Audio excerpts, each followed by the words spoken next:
السلام علیکم یا ابا عبداللہ۔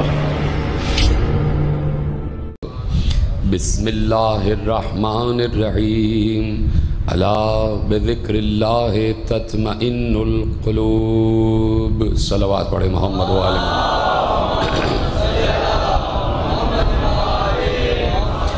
پروردگار عالم نے ہم سب پر بڑا رحم اور کرم فرمایا ہے کہ خود اتنے عظیم اور اتنا بڑا خالق ہوتے ہوئے ہم جیسی مخلوق کو اپنی تسبیح کی اجازت دی ہوئی ہے۔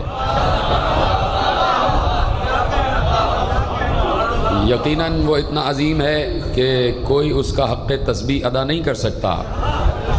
اگر میں یہ بات آپ کو سمجھانے کے لیے ایک مثال دوں کہ اگر کوئی بہت بڑا استاد ہے جو ہر علم کا ماہر ہے، استاد ہے، ہر علم کا ماہر ہے، یونیورسٹی میں پڑھاتا ہے، پروفیسر ہے اور تقریباً ہر علم جانتا ہے، اگر اس کی تعریف کرتے کرتے کوئی ذرا سے اس کے مرتبے میں کمی کر دے کہ اس استاد کو، پروفیسر کو، جو کہ پروفیسر کی ڈگری لیے ہوئے ہے، تو اگر وہ اسے نہیں پہچانتا تو وہ بجائے اسے پروفیسر کہنے کے اسسٹنٹ پروفیسر کہہ دے، تو یقیناً اس کے اسسٹنٹ پروفیسر کہہ دینے سے وہ اسسٹنٹ نہیں ہو جائے گا، لیکن اس کے اسٹیٹس میں کمی آ جائے گی کہ یقیناً یہ مجھے پہچانتا نہیں ہے۔ اگر یہ مجھے پہچانتا ہوتا تو جو میں تھا یہ وہی کہتا۔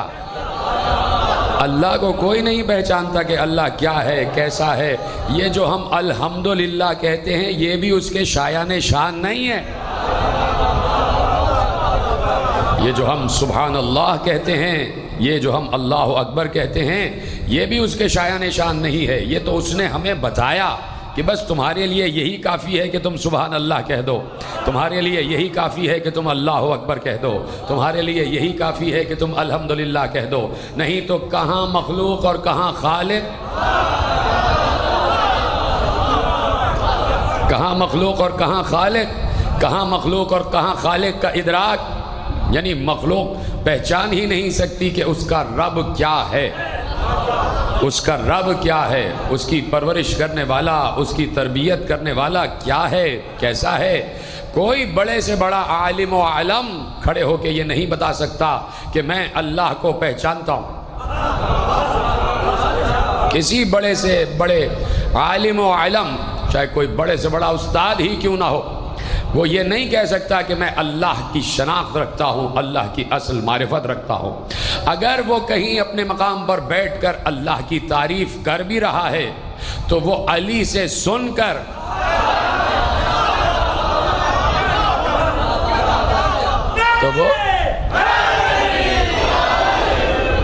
تو وہ آل محمد سے سن کر تعریف کر رہا ہے۔ کسی نے براہ راست اللہ کو نہیں پہچانا ہے، کسی نے نہیں پہچانا ہے، کوئی اللہ کو نہیں پہچانتا۔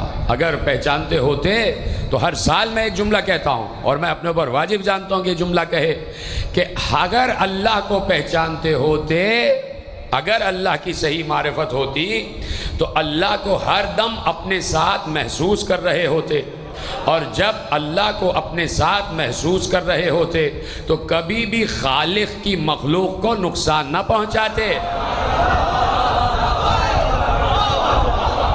یعنی اللہ کو مان بھی رہے ہیں اور مخلوق کو مار بھی رہے ہیں، انسان کو مار بھی رہے ہیں، اللہ کو مان رہے ہیں اور اللہ کی مخلوق کو مار رہے ہیں۔ تو یہ کیسا ماننا ہوا، یہ کیسا ماننا ہوا؟ ہاں، اس وقت اللہ کی مخلوق کو مارا جا سکتا ہے جب اللہ خود کہے کہ مارو۔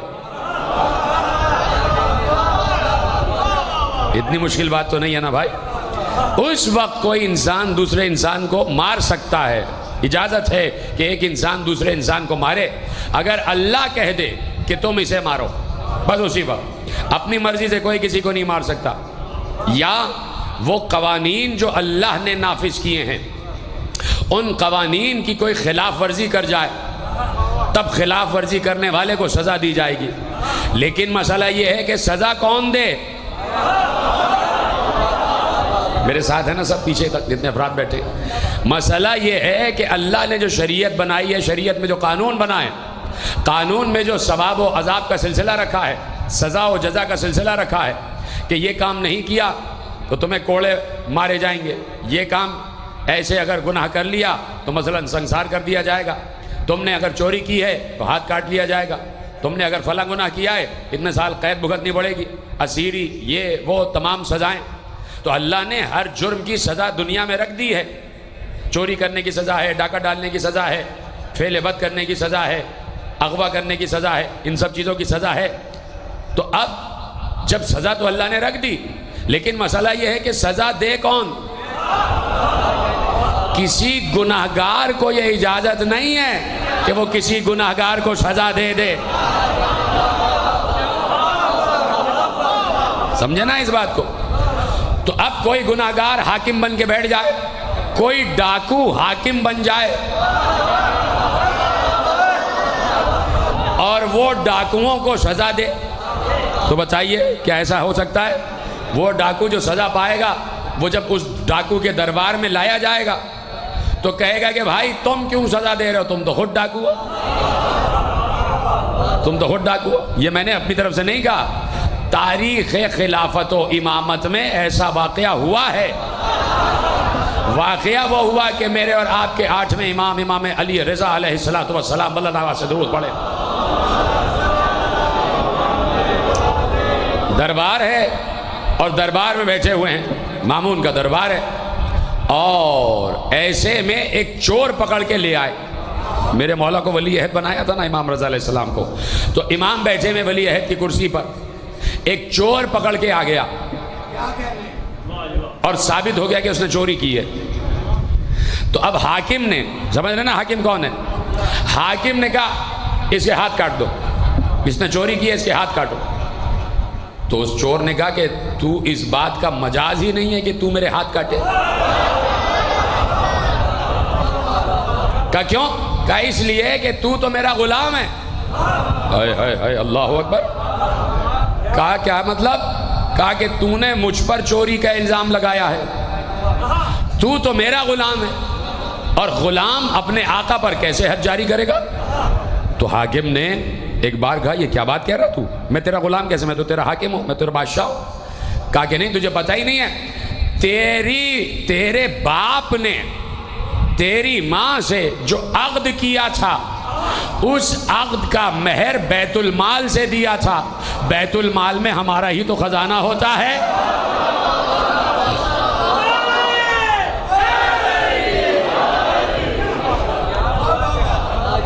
بیت المال میں تو ہمارا ہی خزانہ ہوتا.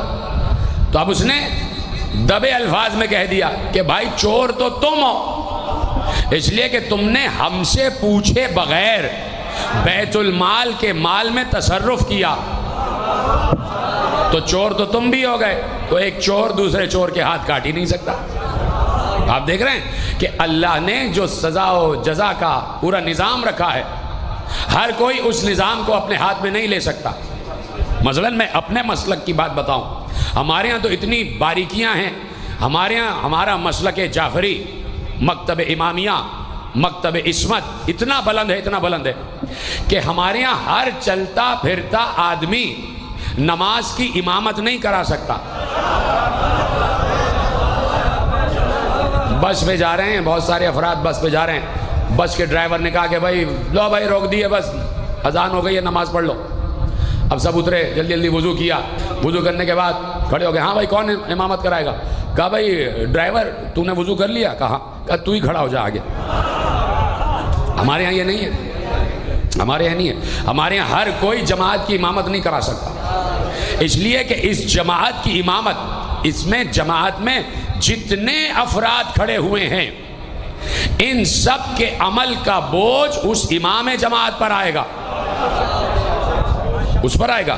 اس لیے کہ جو لیڈر ہوگا تو لیڈر ہی سے تو پوری قوم پہچانی جاتی ہے, لیڈر ہی سے تو پورا لشکر پہچانا جاتا ہے. اگر کسی لشکر کا لیڈر ہی فراری ہو, کسی فوج کا لیڈر ہی فرار کر جائے, تو اس فوج کا کیا امیج بنے گا؟ کچھ بھی نہیں, کہ بھائی ان کا تو سربراہ, ان کا تو لیڈر ہی فرار کر گیا میدان جنگ سے. اسی طرح جو جماعت ہوتی ہے نماز کی, تو اس کی امامت جو کراتا ہے اس کی بڑی گہری ذمہ داری ہوتی ہے. تو ہمارے ہاں ہر کوئی امام جماعت نہیں بن سکتا. ہمارے ہر کوئی پیش نماز نہیں بن سکتا. ایک بہت بڑے ذاکر گزرے اور بہت ہی بڑے عالم بھی تھے، میں نام لوں گا تو بزرگ پہچان جائیں گے. ان کا نام تھا حافظ کفایت حسین. اور انہوں نے جتنی بھی زندگی میں تقریریں کی ہیں سب کی سب علم توحید پر کی ہیں. توحید پر بات کرتے تھے، توحید پر بڑا ان کو دسترس حاصل تھی. تو اب حافظ کفایت حسین عالم تھے، عالم یعنی علم دین پڑھے ہوئے تھے اور فارغ التحصیل تھے. جتنا بھی ایک عالم کے لیے ضرورت ہے وہ سب پڑھے ہوئے تھے اور صاحب امامہ تھے. لیکن یہ کہ امامہ پہنتے نہیں تھے، بس ایک ہاتھ سے خود ہی جو ہے وہ امامہ باندھ لیتے تھے اور کبھی وہی اتار لیا. اور ابا قبا بھی نہیں پہنتے تھے، کبھی شیروانی پہن لی، کبھی واسکٹ پہن لی، کبھی کبھی ابا بھی پہن لی.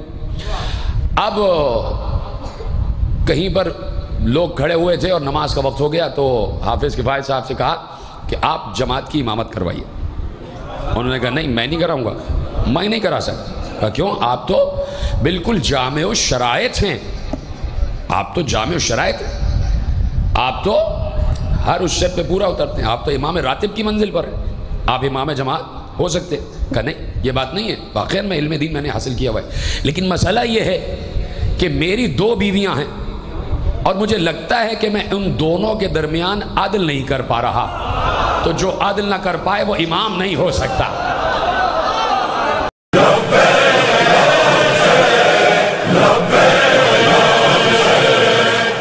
ایسا کا دشمن ہے گر زمانہ تو ہم حسینی ہے یاد رکھنا. صدا رہے گی صدائے ماتم، بہے گا سیلاب آنسوؤں کا، مٹا نہ پائے گی ہم کو دنیا ہے ساتھ اپنے